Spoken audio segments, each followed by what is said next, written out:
They spoke over me as if I were already gone. Not dead. Not even sick. Just inconvenient. Daniel stood close, his fingers resting lightly on my arm, guiding me toward the chair in the bank office the way one guides an elderly stranger across a street. Gently. Firmly. Without asking. "Mom," he said, lowering his voice into that careful tone adults use when they believe clarity would only complicate things. "Just sit. This won't take long," he said. Not because I needed help, but because I wanted to see how far they would go if I didn't resist. Clara was already smiling, the polite, polished smile she reserved for strangers and authority figures. The kind that said we're responsible people. The kind that erased me from the room without ever raising her voice. The papers were slid toward me. "Standard authorization," Daniel said quickly. "Nothing complicated." I reached for them. He pulled them back. "You don't need to read all that," Clara added smoothly. "It's just formal language. It gives us permission to manage things properly." Manage things. The words landed heavily. I looked up at the bank manager then, a woman in her 40s, neat posture, calm eyes. She had been quiet until that moment. Observing. Measuring. Her gaze flicked from Daniel's hand on my arm, to Clara's smile, to the untouched papers. Something shifted. "Excuse me," she said, her voice even but firm. "Mrs. Hale, may I speak with you alone for a moment?" Daniel laughed lightly. "Oh, that's not necessary. We're family." The manager didn't smile back. "I wasn't asking," she said. "I'm instructing." Silence snapped through the room. Daniel stiffened. Clara's smile froze, not disappearing, but tightening at the edges. "I'll need you both to step outside," the manager continued. "Now." They protested, of course. Daniel leaned forward. "She gets confused sometimes. We're just helping." "I said outside," the manager repeated, her voice sharper now. "Mrs. Hale is capable of speaking for herself." For the first time in years, someone had said that about me, not to me, but for me. My children stared at her as if she'd insulted them. Then, reluctantly, they left. The door closed. The silence that followed felt unreal, like stepping into fresh air after being underwater too long. I realized my hands were trembling. Not from fear. From something waking up. The manager sat back down, folding her hands carefully. "Mrs. Hale," she said gently, "do you know what they asked you to sign?" I stared at the papers. "No," I admitted. She nodded, unsurprised. "This document would give your son unrestricted access to your primary investment account. Transfers, withdrawals, new accounts. No oversight." The words echoed in my chest. Unrestricted. I thought of my husband, how toward the end, it had been me who balanced the books, paid the staff, corrected the numbers when fatigue clouded his vision. 40 years of ledgers. Payrolls. Contracts. Too old to understand money? I almost laughed. "They told me it was for my protection," I said quietly. The manager's expression softened, not with pity, but with something closer to respect. "They often do," she replied. I folded my hands in my lap, suddenly aware of how long I had been shrinking myself to avoid friction. How easily concern had turned into control. "I didn't ask them to do this," I said. "I know," she answered without hesitation. That certainty hit harder than accusation ever could. Outside the door, I could hear Daniel's voice, irritated, sharp, arguing with someone at the desk. Clara chimed in occasionally, sugary and offended. Let them talk. For the first time in years, I didn't feel obligated to explain myself. The manager slid the folder away. "Nothing will move forward without your direct consent," she said. "Would you like water?" "Yes," I whispered. Not because I was thirsty, because my voice needed time to catch up to my spine. As she left the room, I sat there alone.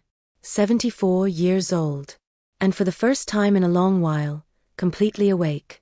When I returned home that afternoon, the house greeted me the way it always had, quiet, patient, observant. I stood in the hallway longer than necessary, my coat still on, my keys resting cold in my palm. The silence wasn't empty. It was watchful. As if the walls themselves were waiting to see whether I would finally admit what I had spent months avoiding. I hung my coat carefully, smoothing the sleeve the way I once did for my husband. Old habits linger longer than people. The living room sat in late afternoon shadow, sunlight sliding slowly across the carpet like it had nowhere else to be. I crossed the room and stopped at the mantel, touching the edge of our wedding photograph. 53 years frozen behind glass. Two young faces convinced that effort alone could protect a life from fracture. We worked hard. We built something solid. A business. A family. A future. When my husband died, I thought grief would be the hardest thing to survive. I was wrong. Grief fades into memory. Loneliness whispers. What followed was louder. It arrived disguised as concern, as help, as patience that slowly soured into correction. Until one day, I realized my children spoke about me more than they spoke to me. I lowered myself into the old armchair. The cushion sighed beneath me, familiar and tired. My hands were still trembling, not with fear, but with awareness. That low hum of doubt I'd carried for so long had finally found words. "Mom, let me handle that. You'll just confuse yourself. It's easier if we do it for you." At first, I'd mistaken it for love. Then for stress. Today, I understood it for what it was. On the far wall, the clock ticked with its usual arrogance, counting time I had stopped claiming as mine.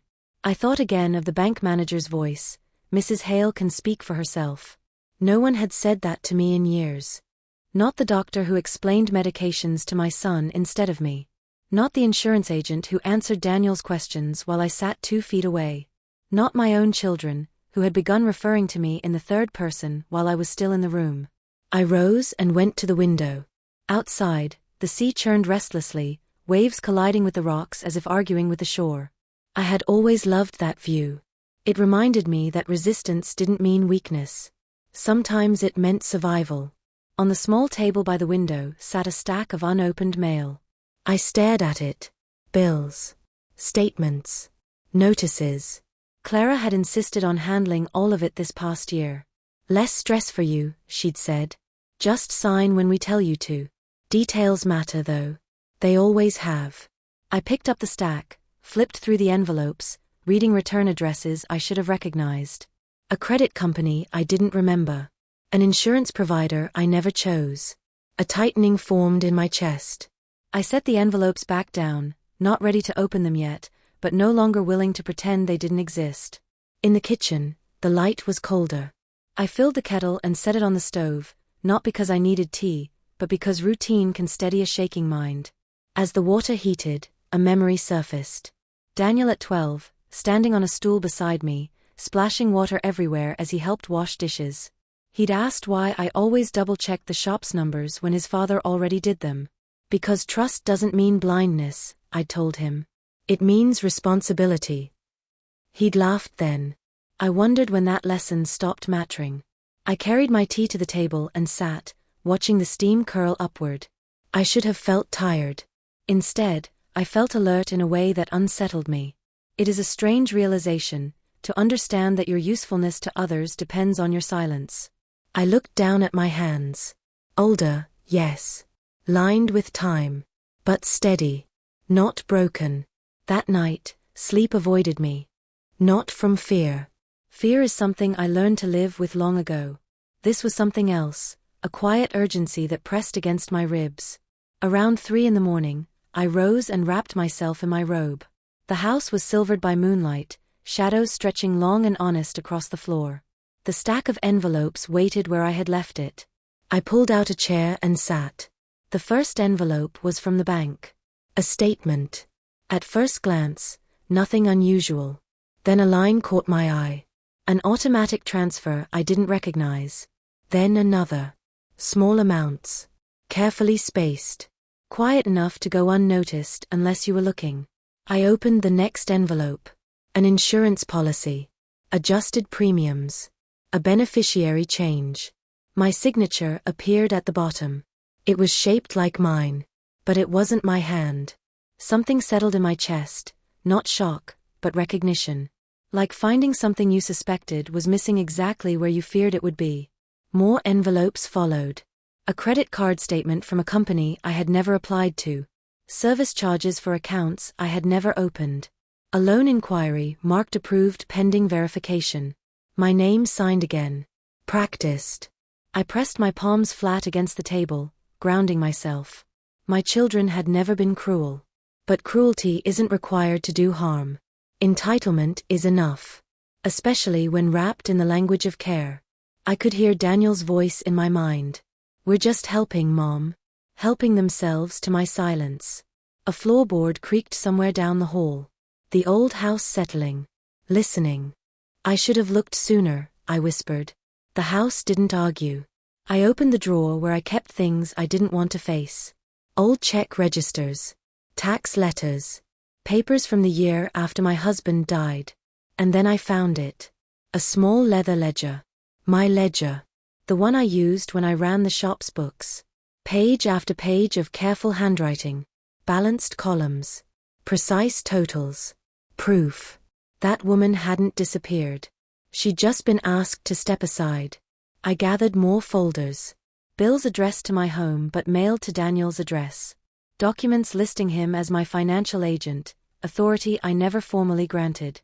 A calm anger bloomed in my chest. Not loud. Not reckless. Focused. By the time dawn touched the horizon, I had sorted everything into piles. What I recognized.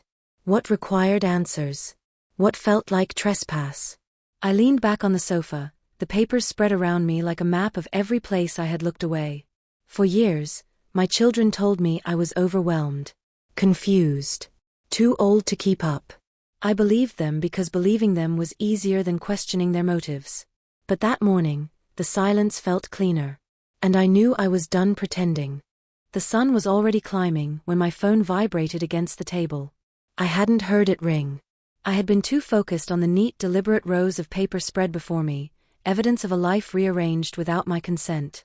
The message was from Julia. Grandma, are you home this morning? I can stop by before class. I stared at the screen longer than necessary. Julia always asked. Never assumed. Never announced. She knocked the way people do when they respect boundaries, even ones they don't fully understand. Yes, sweetheart, I typed back slowly. Come by. I'd like to talk. While I waited, I tried to organize the table, but my hands kept drifting back to the documents, as if touching them confirmed I wasn't imagining any of it. At exactly 7:30, a soft knock sounded at the door. Not rushed. Not demanding. Just patient. I opened it to a rush of cold air and the smell of coffee clinging to her coat. She was 19 now, tall, a little awkward, carrying the same quiet gentleness her grandfather once had. You're up early, she said, slipping off her backpack. Are you okay? Such a simple question. One I hadn't been asked honestly in years. I'm clearer, I said, stepping aside to let her in. Her eyes followed my gaze to the dining table. The papers. The folders. The careful order. Her brow furrowed. What's all this? I hesitated. Truth is a strange thing. It's heavy when you've carried it alone too long. Your father and aunt, I began, my voice steadier than I felt, have been handling my finances. Julia nodded.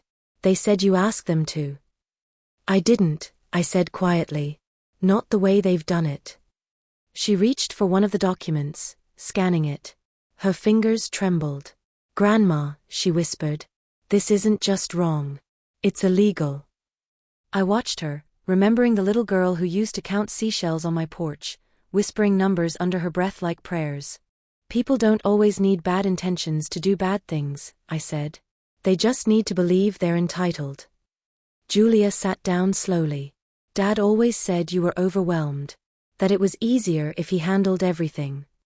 So did I admitted. We sat in silence as the morning light shifted across the table, illuminating everything I could no longer unsee.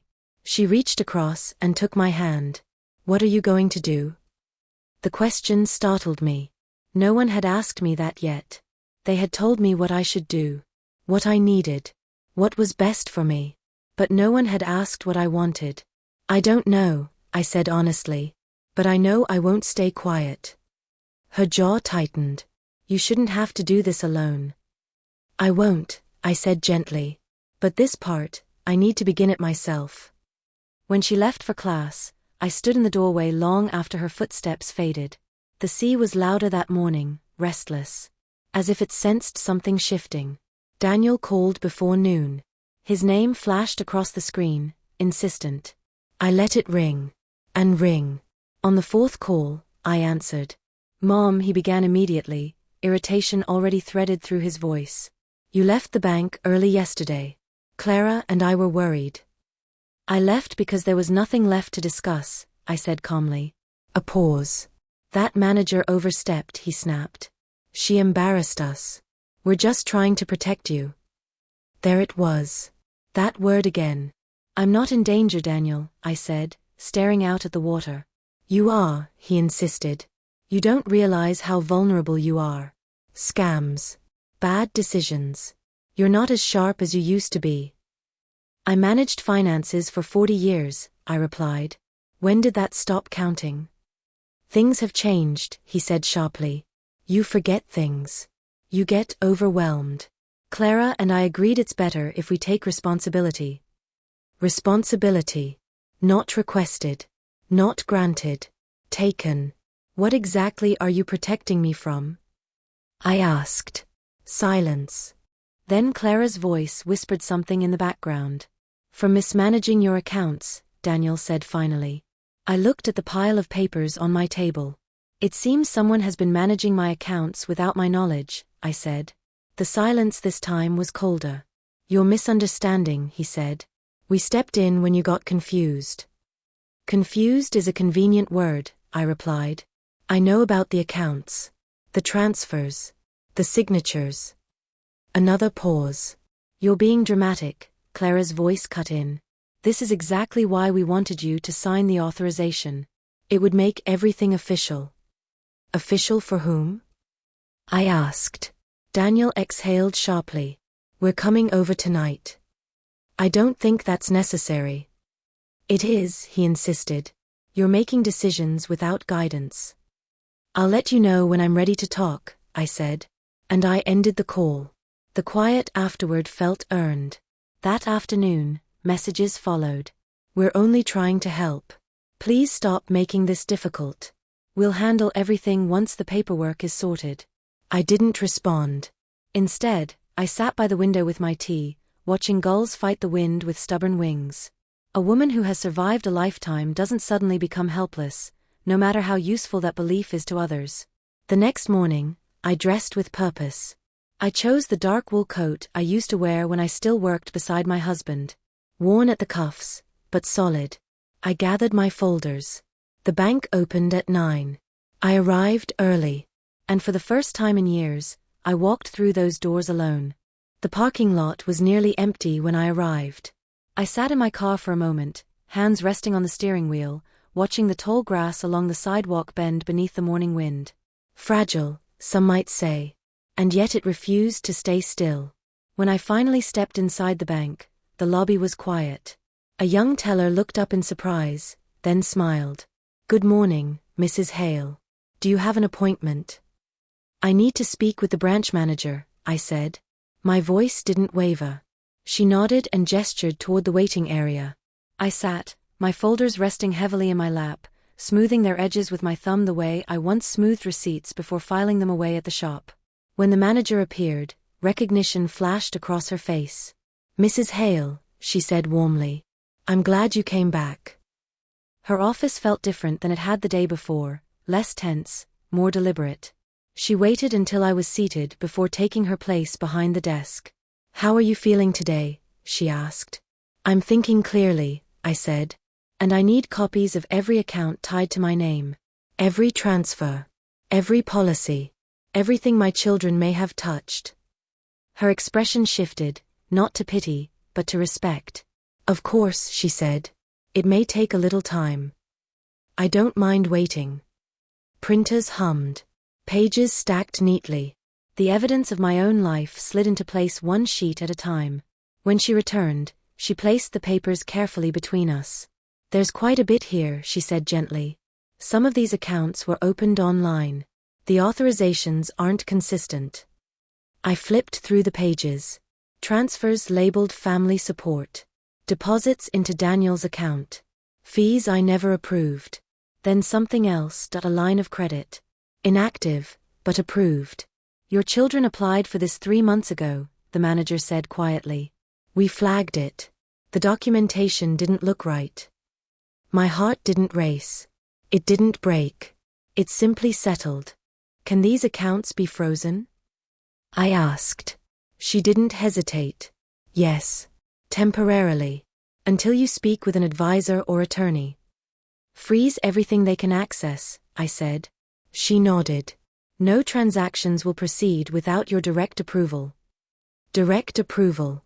2 words that unlocked something deep in my chest. As she processed the request, I sat quietly, listening to the printer's steady rhythm. I thought of how easily I had handed responsibility to my children, out of trust, out of habit, out of exhaustion. When she finished, she handed me a summary sheet. You've taken an important step, she said. It shouldn't have taken a stranger to remind me I'm capable, I replied. She smiled softly. Sometimes it takes exactly that. Outside, the cold air struck my face like a blessing. The wind pushed against me, but it felt less like resistance and more like encouragement. I didn't go home. I drove instead to a quiet street near the harbor, where an old brick building still stood, Whitmore and Lowry. The attorney's office smelled like polished wood and time. The receptionist looked up and smiled with recognition. Mrs. Hale. Are you here to see Mr. Whitmore? Yes. He'll see you. Mr. Whitmore was older now. Whiter hair. Thicker glasses. But when he saw me, something softened in his eyes. Margaret, he said. Come in. I placed the folders on his desk. I need help understanding what's been done in my name. He read without interruption. Page after page. His brow tightened. This isn't your signature, he said finally. No. This is forgery, he said plainly. And these accounts were opened without authorization. The word forgery hung heavy in the air. You could press charges, he added. The thought landed sharply. I don't want revenge, I said. I want protection. He nodded. Then we revoke all access. We establish something they cannot touch. A trust. I asked. Yes. Irrevocable if you wish. You retain control. One successor. I didn't hesitate. Julia. He smiled faintly. I suspected as much. When he slid the papers toward me, he paused. This is the first time you've come in alone, he said gently. Your husband led these conversations once. Then your children. I took the pen. Today I lead. My hand didn't shake. When I stepped back outside, the sky had cleared. The sea wind carried salt and rain. My children still believed they controlled the board. They didn't know I had just made my first move. I drove home with the windows slightly open, letting the cold coastal air fill the car. It stung my cheeks, kept me awake. Clarity, I was learning, is not soft. It's sharp. It demands attention. The house creaked in greeting when I stepped inside. I set the folders on the kitchen table and stood there for a moment, listening to the familiar hum of the refrigerator, the ticking clock, ordinary sounds that grounded me. My phone buzzed. Daniel. Then again. A message preview flashed across the screen. We need those documents signed today. I turned the phone face down. Another vibration. Your accounts aren't responding to our login. Did you change something? I exhaled slowly. So it had begun. I spent the afternoon sorting papers, circling dates, underlining amounts, finding patterns that were impossible to ignore once you stopped looking away. Transfers timed just after my pension deposit. Insurance changes that coincided with Daniel's job troubles. Quiet, careful moves made by people who believed they would never be questioned. By evening, the picture was clear. The phone rang again. This time, I let it go to voicemail. When I listened later, Daniel's voice was tight, controlled. Mom, we need to talk. Undo whatever you did at the bank. Clara's embarrassed. The advisor is asking questions. Embarrassed. Not worried about me. That night, headlights swept across my windows. A car door slammed. Then another. They didn't knock. They pounded. Mom, open the door. I dried my hands slowly. When I opened it, Daniel pushed past me, entitlement leading the way. Clara followed, arms crossed, irritation sharp in her eyes. "Why didn't you answer?" Daniel demanded. "Because I didn't want to," I said. That stopped him. Clara glanced at the table. "The papers. The order." "So it's true," she said. "You've been making changes." "Yes." Daniel's voice rose. "You've caused chaos. The mortgage payment didn't go through. Our accountant is confused."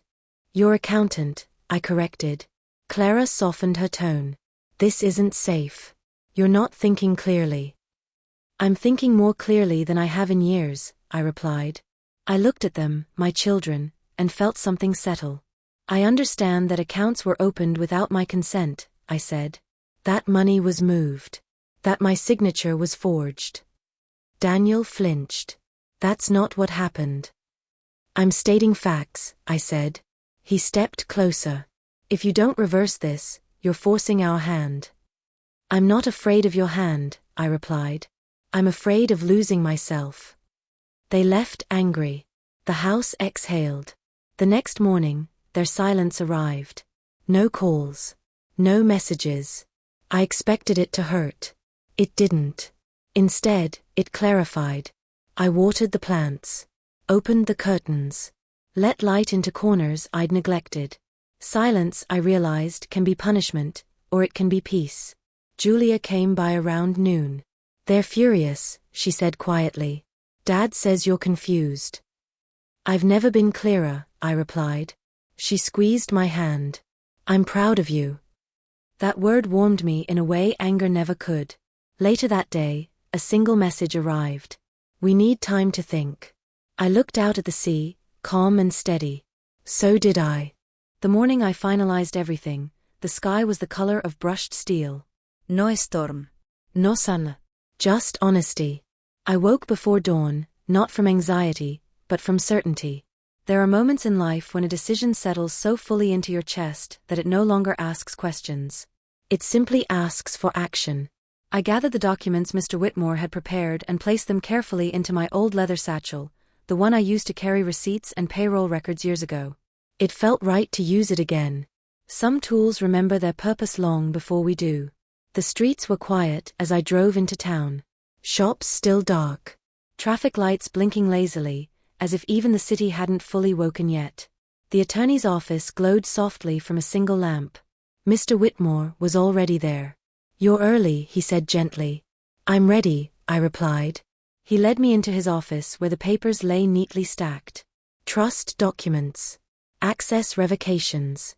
Updated estate instructions. Words that looked cold on paper but carried the warmth of self-respect. He reviewed everything again, slowly, patiently, never speaking down to me. I followed every word, every clause, every consequence. When he reached the final page, he paused. "Once this is signed," he said, "your assets are protected. Your children cannot access them. You remain in control. The successor trustee will be Julia," I said. He nodded. "Are you certain?" "Yes." Not because she was blood. Because she saw me. I signed. My hand didn't tremble. Not once. When I stepped outside afterward, the air smelled of salt and distant rain. The world hadn't changed, but I had. I stopped at a small cafe on the way home and ordered chowder, something I hadn't done alone in years. I sat by the window watching fog lift from the harbor, realizing how long I had lived as a supporting character in my own life. That afternoon, the messages came. "Daniel first. Why can't we access anything? The advisor says accounts are locked." Then Clara. "You've gone too far. You're letting lawyers manipulate you." I didn't reply. Silence, when chosen, is power. That evening, they returned. This time, they knocked. Hard. I opened the door and stayed where I was, blocking entry without raising a hand. "We need to talk," Daniel said. "We are," I replied. Clara's eyes flicked past me. "You changed the will." "Yes." "You gave control to Julia?" "Yes." Daniel's face flushed. "After everything we've done for you?" "I made this decision because of everything you've done," I said calmly. Clara's voice shook. You're cutting us out. No, irraplia. I'm stepping back in. Daniel leaned forward. This is betrayal. Betrayal is using my name without permission, I said. Betrayal is deciding I was confused because it was convenient. They stood there, stunned. For the first time, they weren't arguing with a tired mother. They were facing a woman who had stopped yielding. If this is how you want it, Daniel said finally, fine. They left without another word. The house felt lighter when the door closed. Not because they were gone, but because I stayed. The morning after Daniel and Clara left, the house felt different. Not emptier. Lighter. I moved through the room slowly, opening curtains, letting pale light spill into corners that had been dim for years. Every familiar object seemed to be watching me, the chair by the window, the chipped mug in the cupboard, the old clock on the wall, as if they were adjusting to a version of me they hadn't seen in a long time. No calls came. No messages. Their silence used to terrify me. I had mistaken it for abandonment, for punishment. But that morning, it arrived without teeth. It didn't wound. It simply existed. And I let it. I made oatmeal and ate at the table without rushing, without checking my phone between bites. Outside, the sea was calm, exposing dark rocks at low tide, jagged, unapologetic. I realized I liked it better that way. There is something comforting about things that don't pretend to be smooth. Mid-morning, Julia arrived. She hesitated on the porch, her breath fogging the glass. I opened the door before she knocked. You don't have to ask, I said softly. You're always welcome. She smiled, relieved, and stepped inside. Dad's not talking to me, she admitted. He says I encouraged you. You didn't, I replied. You reminded me I exist. She swallowed, emotion flickering across her face. Are you okay? I am, I said, and meant it. We sat together in the kitchen, tea warming our hands. She didn't fill the silence. She didn't rush me toward reassurance. She simply stayed. That, I realized, was the difference. After she left for class, I stepped outside and walked for the first time in weeks. The air was sharp, honest. My steps felt lighter, not because the road had changed, but because I no longer carried everyone else's expectations on my back. For years, I had believed love required shrinking. But love that demands your disappearance isn't love. It's convenience. That afternoon, a single message arrived from Daniel. We need time to think. I read it once. Then I set the phone down. I didn't chase their understanding anymore. I didn't defend myself. I had already spent enough years explaining my right to exist. The silence stretched into evening. And instead of fear, I felt peace. The next day dawned clear and cold.